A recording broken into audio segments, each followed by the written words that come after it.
একেবারে চিহ্নিত ছাত্রদলের ক্যাডার সন্ত্রাসীরা এটা পরিকল্পনা করে এটা করেছেন। মির্জা আব্বাসের নির্দেশে তারেক রহমানের সম্মতিতে এই ঘটনা আজকে ঘটেছে। দেশবাসী, আপনারা ইতিমধ্যে জেনেছেন যে আজকে ঢাকা ৮ আসনে ঐক্যবদ্ধ বাংলাদেশ মনোনীত প্রার্থী 11 দলের প্রার্থী জনাব নাসিরউদ্দিন পাটোয়ারির উপর হাবিবুল্লাহ কলেজে সেখানে একটি অনুষ্ঠানে তিনি আমন্ত্রিত ছিলেন। সেই অনুষ্ঠানে যাওয়ার পরে তাকে সেখানে বাধা দেওয়া হয় এবং জনাব নাসিরউদ্দিন পাটোয়ারি এবং 11 দলের যারা নেতাকর্মী ছিলেন তার সাথে তাদেরকে ইট পাটকেল ডিম সহ তাদের উপরে আক্রমণ করা হয়। আপনারা এর আগে জেনেছেন যে গতকাল ঢাকা 18 আসনে ঐক্যবদ্ধ বাংলাদেশ মনোনীত প্রার্থী জনাব আরিফুল ইসলাম আদিব তার এবং তার সাথে যারা 11 দলের কর্মীরা ছিলেন নেতাকর্মীরা ছিলেন তাদের উপরে হামলা করে বিএনপি নেতাকর্মীরা। আজকে ঢাকা ৮ আসনেও একই চিত্র। এছাড়া আপনারা দেখবেন গত কয়েকদিনে প্রায় 6 থেকে 7টি জেলায় মহিলা জামাতের যারা বোনেরা রয়েছেন যারা নির্বাচনী প্রচারণা কার্যক্রম করতেছেন তাদের উপরে হামলা করা হয়েছে দেশের বিভিন্ন জেলায়। আমরা এই সকল হামলা তীব্র নিন্দা এবং প্রতিবাদ জানাচ্ছি এবং আমাদেরকে আজকে নির্বাচনের যে সামগ্রিক পরিবেশ সেই পরিবেশ নিয়ে আমাদেরকে উদ্বেগ জানাতেই হচ্ছে এবং নির্বাচন কমিশন পুলিশ প্রশাসন নীরব ভূমিকা পালন করছে। একটি দল একটি জোটকে তারা বিশেষ সুবিধা দিচ্ছে, তারা আচরণ বিধি ভেঙে তাদের ইচ্ছা মতো তারা প্রচারণা করতেছে। অন্যদিকে আমাদের যে ঐক্যবদ্ধ বাংলাদেশের জোটের যারা প্রার্থী রয়েছে নেতাকর্মী রয়েছে তাদেরকে বিভিন্ন জায়গায় টার্গেট করা হচ্ছে, আক্রমণ করা হচ্ছে। এটা স্পষ্টই লেভেল প্লেইং ফিল্ড যে নাই মাঠে, এটা গত কয়েকদিনে বাংলাদেশের মানুষের কাছে স্পষ্ট হয়ে গিয়েছে। তবে দুঃখের বিষয় এই ঢাকা ৮ আসন একটি বিশেষ আসন। শরীফ ওসমান হাদী এই আসন থেকে স্বতন্ত্রভাবে নির্বাচনে অংশগ্রহণ করতে চেয়েছিলেন এবং শরীফ ওসমান হাদীর গায়েও ডিম মারা হয়েছিল, তাকেও নানাভাবে বাধা দেওয়া হয়েছিল। অনেক বাধার কথা তিনি মিডিয়াতে জনসম্মুখে আনেন নাই এবং অবশেষে তাকে শাহাদাত বরণ করতে হয়েছিল এই ৮ আসনে। আমরা গণ অভ্যুত্থানের পরে আমরা গণতন্ত্রের দিকে আমাদের যাওয়ার কথা ছিল। আমরা একটি সুষ্ঠু নির্বাচনের পরিবেশ থাকবে, সেখানে সুষ্ঠু এবং নিরপেক্ষভাবে নির্বাচন অনুষ্ঠিত হবে, এটি আমাদের প্রত্যাশা ছিল। কিন্তু আজকে আমরা দেখতে পাচ্ছি এনসিপির তরুণ প্রার্থীদেরকে টার্গেট করা হচ্ছে, হামলা করা হচ্ছে। আমাদের বড়দের মায়েদের যারা আমাদের নির্বাচনের পক্ষে কাজ করে যাচ্ছেন তাদেরকে টার্গেট করা হচ্ছে, কারণ তারা বুঝে গেছে পুরো বাংলাদেশের তরুণ সমাজ, পুরো বাংলাদেশের নারী সমাজ ঐক্যবদ্ধ বাংলাদেশের পক্ষে দাঁড়িয়ে গেছে। তারা ভয় পাচ্ছে বাংলাদেশের তরুণদেরকে, তারা ভয় পাচ্ছে বাংলাদেশের নারীদেরকে, কারণ তারা নারীদেরকে টার্গেট করছে, নারীদেরকে আক্রমণ করছে এবং যারা তরুণ প্রার্থী রয়েছে ঐক্যবদ্ধ বাংলাদেশের বিশেষত যারা এনসিপি তাদেরকে তারা টার্গেট করে আক্রমণ করছে। আমরা এখানে কোনো ভিকটিম কার্ড প্লে করতে আসি নাই, আমরা স্পষ্টভাবে বলতে আসছি, হুঁশিয়ারি দিতে আসছি। যদি আঘাত আসে তাহলে পাল্টা আঘাত আসবে। যদি নির্বাচন কমিশন নীরব ভূমিকা পালন করে, যদি পুলিশ নীরব ভূমিকা পালন করে, তাহলে আমাদের পক্ষ থেকে যা করণীয় আমরা তা করব। এক দলের প্রার্থীদের দিকে ডিম নিক্ষেপ করা হলে অন্য দলের প্রার্থীদের উপরও ডিম পড়বে। তাহলে এখানে আমরা এই ধরনের কোনো পরিবেশ চাই না, কোনো মুখোমুখি কোনো পরিবেশ আমরা চাই না। আমরা চাই শান্তিপূর্ণভাবে সৌহার্দ্য এবং সম্প্রীতির রাজনীতি তৈরি করতে। আমরা একসাথে ফ্যাসিবাদ বিরোধী আন্দোলন করেছি।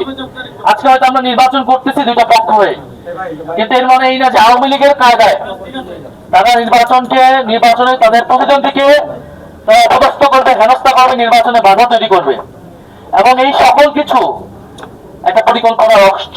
যেই পরিকল্পনা, যেই প্ল্যানের কথা আমরা শুনে আসছি তারেক রহমান দেশে আসার পর থেকে, সেই প্ল্যান হলো যে ঐক্যবদ্ধ বাংলাদেশ যেহেতু জনপ্রিয়তার শীর্ষে আছে, তাদের প্রার্থীরা জনপ্রিয়তার শীর্ষে আছে, ফলে তাদের প্রার্থীকে আক্রমণ করা, হেনস্থা করা, গণসংযোগে বাধা তৈরি করা, নির্বাচন কমিশন এবং মিডিয়ার উপর চাপ তৈরি করা এবং নির্বাচনকে একপাক্ষিক করা, নির্বাচন ভোট কেন্দ্র দখল করা এবং নির্বাচন ফলাফল নিজেদের দিকে নিয়ে যাওয়ার চেষ্টা করা।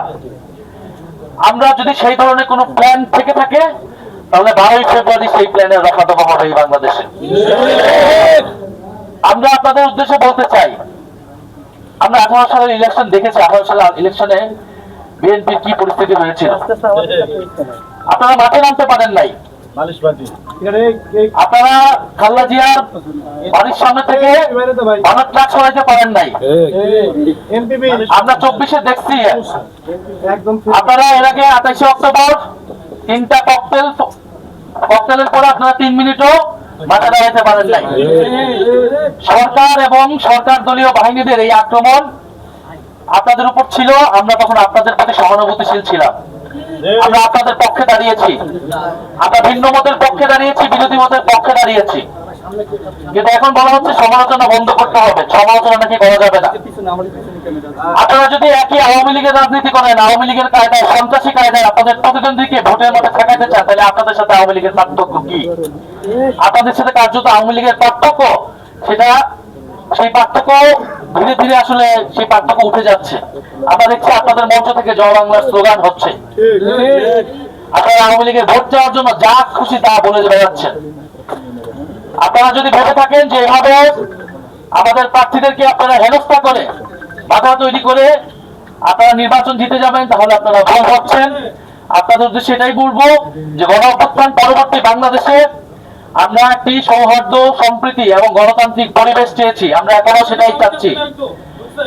এবং এই যে ঢাকা 8 আসন, ঢাকা 18 আসন এবং সারা দেশে আমাদের মহিলা এবং আমাদের বোনদের উপরে যে আক্রমণ হচ্ছে, সেই আক্রমণ যদি অব্যাহত থাকে তাহলে এর পরিণতি ভালো হবে না এবং এর পরিণতি বিএনপিকেই নিতে হবে। জনাব নাসিরউদ্দিন পাটোয়ারীকে নিয়ে অনেক কথা থাকতে পারে, তিনিও সমালোচনার ঊর্ধ্বে নন, তার ভুল ত্রুটি থাকতে পারে। আপনারা তাকে বেয়াদব বলতেছেন, আপনারা তাকে আরো 10টা কথা বলেন। রাজনীতি মানে, নির্বাচন মানে কথার লড়াই। আপনি একটা কথা বলবেন, আমি একটা কথা বলবো, জনগণ ডিসাইড করবেন জনগণ কাকে ভোট দিবেন। তাহলে আপনারা জনগণকে কেন ডিসাইড করতে দিচ্ছেন না? আপনারা নিজেরাই ডিসাইড করে নিচ্ছেন কেন? আপনারা নিজেরাই কেন আক্রমণ করছেন?